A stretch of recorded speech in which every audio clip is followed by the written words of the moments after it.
ayan, no, talagang nakikita natin yung tindi or tibay ng pagmamahal, guys, no.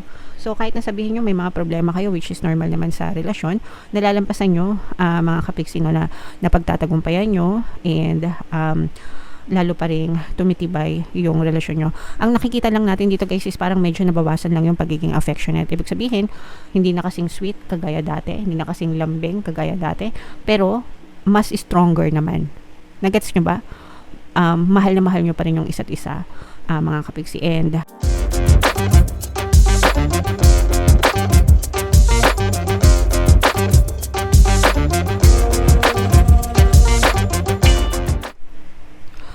hello guys, hello Capricorn, welcome back to Pinoy Pixie Tarot. Ang pamagat ng episode natin for tonight, silip sa pag-ibig, kapalaran, love life reading, mga kapiksi, para ngayong February, para sa Capricorn, Sun, Moon, Rising Sign, and Venus.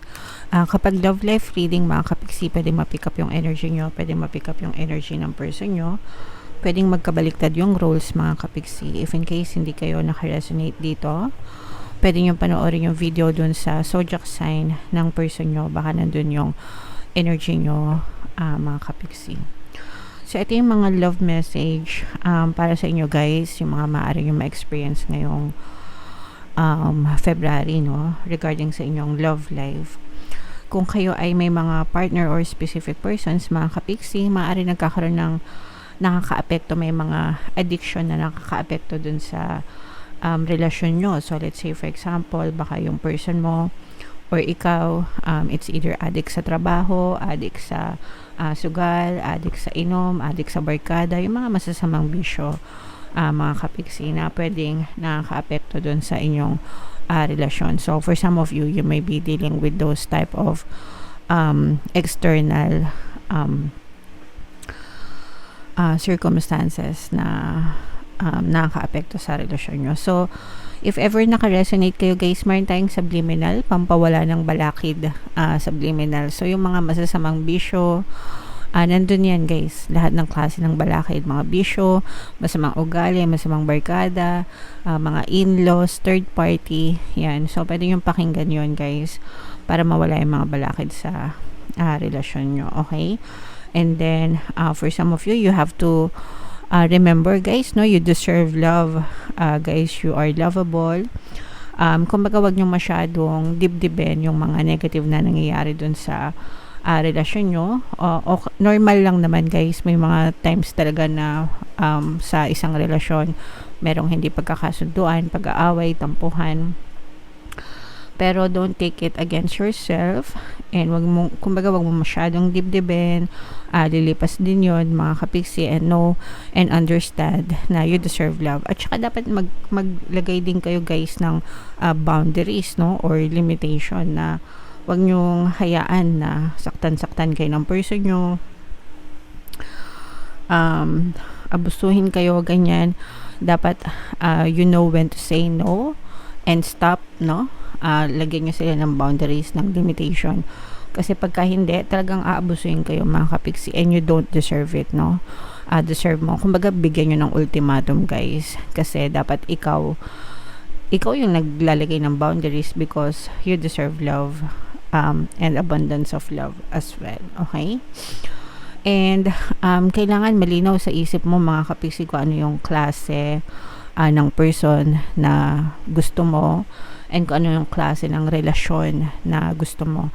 So, kung single ka, guys, hindi ka pa in a relationship, no, dapat meron ka ng clear picture kung ano yung mga gusto mo makita sa specific person mo, and yung mga kaya niyang i-offer sa'yo.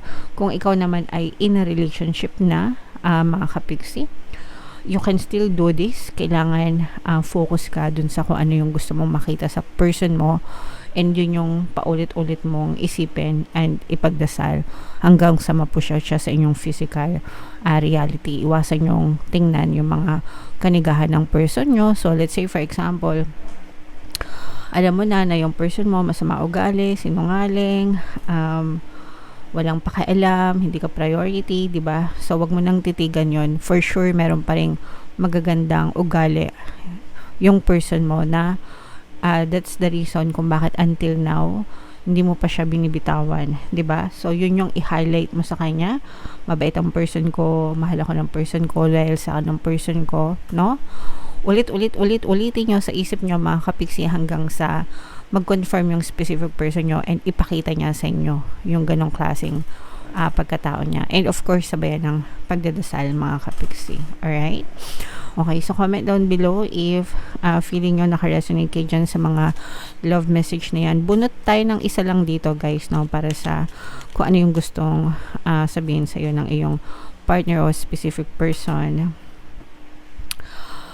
This connection bores me to death. I need something more exciting. So, para sa person mo, medyo nabobore siya dun sa relationship nyo mga kapiksi and naghanap siya ng something na exciting, no? So, it doesn't mean na naghanap siya ng ibang kapalit, no? Or gusto kanyang palitan. Baka lang nagsasawa na siya sa mga routine nyo, ganyan. Minsan kasi, especially pag masyadong matagal na magkasama, nandun na yung comfortability. Minsan nawawala na talaga yung sweetness, yung affection, and parang more on, alam mo yun, stability, friends, parang mas nagiging friends kaysa sa lovers. But it doesn't mean na kailangan maging boring, no, yung relasyon nyo. Do some things na exciting, di ba? Pwede kayo mag-travel, pwede kayo mag-date, pwede kayo mag-try ng mga ibang bagay you can do together, no? So, yeah. Comment down below guys if feeling nyo nakaresonate kayo dyan sa message ng person nyo. Silipin natin yung inyong love energy ngayong Feb Ibig. Shuffle ko to guys. Sabang shuffle ko to, panoorin nyo muna yung video natin regarding sa ating paano mag-manifest ng abundance video course. Kapiksi, sawa ka na ba sa mga struggles at hirap sa buhay mo? Masipag ka ba at masikap sa buhay ngunit hindi ka pa rin umaasenso? Ilang beses ka na bang nag-attempt mag-negosyo at mag-invest pero palagi ka pa rin nalulugi? Sa pagkakataon na ito ay maaaring may subconscious beliefs ka na nagiging balakid sa iyong pag-unlad at pagyaman. Introducing, paano mag-manifest ng abundance video course. Dito ay matututunan mong ma-overcome ang mga balakid mo para tuluyan ka ng umunlad, umasenso, sumagana, maging matagumpay, successful at maswerte sa iyong kabuhayan, pera, trabaho, negosyo, salapi at kaperahan ng bonggang-bongga. Dali, mag-send na ng email sa pinoypixie@gmail.com at simulan na ang iyong pagyaman ngayon. Alright, so sa lahat ng gusto mag-avail ng course guys, 10% discount tayo until January 31, kaya mag-avail na kayo.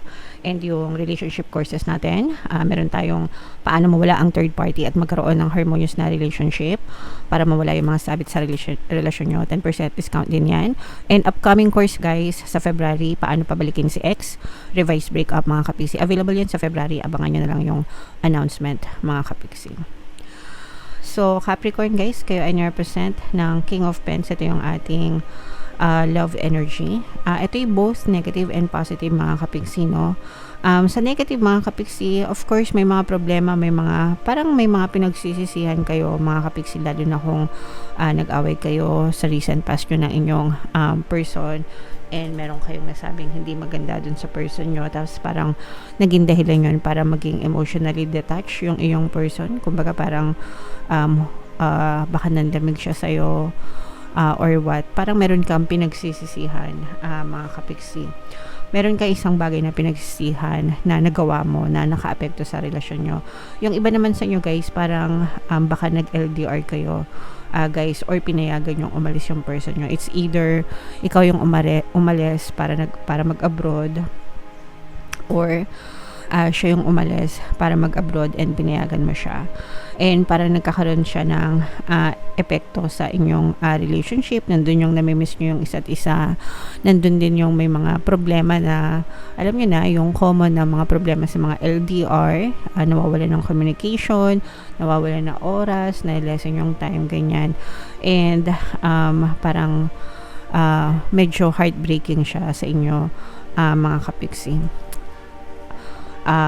Yeah, so sa mga LDR natin, if ever man na LDR kayo guys, meron tayong subliminal, best combo for LDR, 3-in-1 subliminal yon. So pwede nyo pakinggan para kahit na magkalayo kayo guys, no, palagi pa rin kayong iniisip ng person nyo and hinahanap-hanap pa rin nila kayo mga kapiksi para talaga mag-work yung relationship nyo.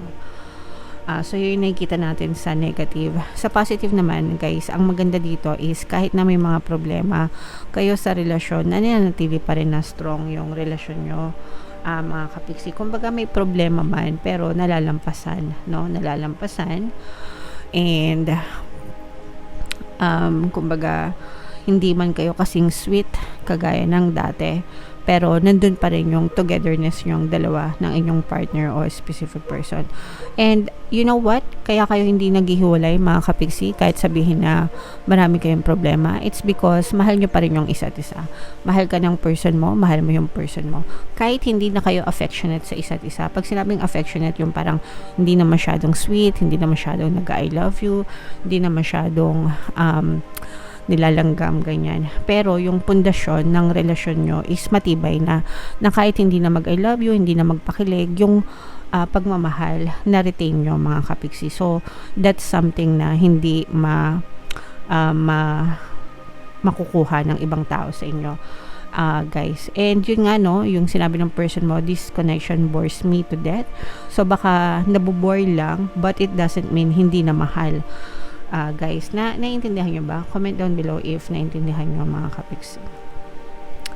So, and ang nakikita natin dito is parang yung iba sa inyo, you're learning to focus more on yourself.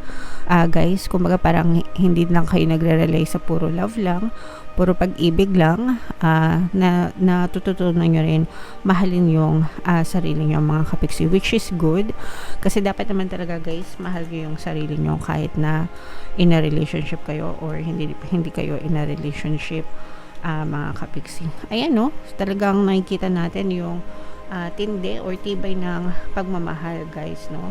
So, kahit na sabihin nyo may mga problema kayo, which is normal naman sa relasyon, nalalampasan nyo, mga kapiksi, no, na pagtatagumpayan nyo, and lalo pa rin tumitibay yung relasyon nyo. Ang nakikita lang natin dito guys is parang medyo nabawasan lang yung pagiging affectionate. Ibig sabihin, hindi na kasing sweet kagaya dati, hindi na kasing lambing kagaya dati, pero mas stronger naman. Nagets nyo ba? Mahal na mahal nyo pa rin yung isa't isa, mga kapiksi, and none can separate the both of you. Walang makakapaghiwalay sa inyong dalawa, mga kapiksi.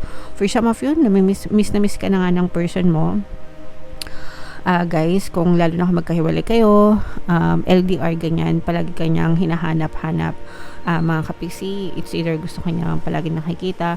Yung iba sa inyo, baka nagkakaroon kayo ng time constraints. Ibig sabihin, baka magkaiba yung oras nyo, no? Especially kung magkaiba kayo ng time zone. So, doon medyo nagkakaroon ng difficulty, mga kapiksi. Alright? Pero, nakikita natin na ito'y punong-puno ng pag-ibig, Capricorn. So, sana ma-maintain nyo yung ganyang klase ng pagmamahalan sa isa't isa, guys. Okay? Alright. So, comment down below. Ito, guys, i-mind nyo to, guys. Abundance of love. Mahal na mahal ako ng person ko. Mahal na mahal namin ang isa't isa. Harmonious relationship. Yan. I-mind nyo yan, guys, sa comment section para talagang may forever sa relasyon nyo, mga kapiksi. Alright?